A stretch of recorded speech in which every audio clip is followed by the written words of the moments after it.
Ceremony of 2024 ECA Canoe Slalom Championships in category Men's Kayak Cross Junior will begin.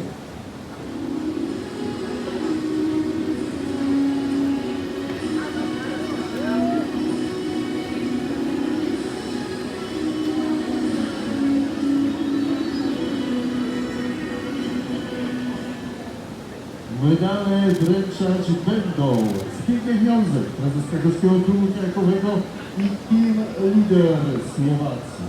The medals will be presented by Zbigniew Józef, president of Krakow Canoe Club, accompanied by team leader of Slovakia. Miejsce trzecie, medal brązowy w konkurencji Kayak Cross mężczyzn junior. Mistrzostw Europy junior młodzieżowców na 23. Bronze medal goes to Žiga Lin Hočeva, Slovenia.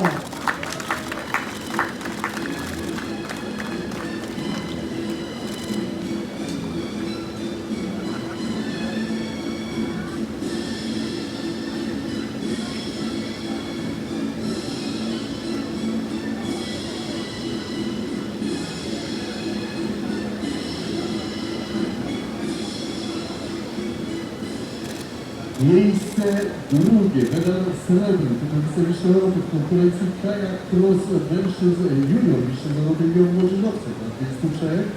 Silver medal goes to Joachim Burger, Czech Republic.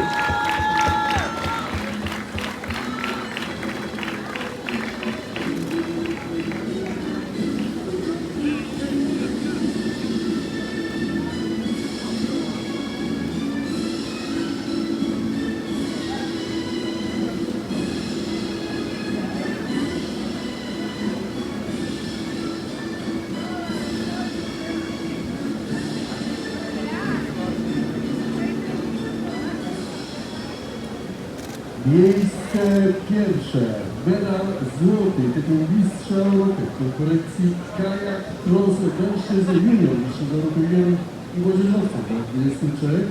Gold medal and European title for Filip Duda, Slovakia.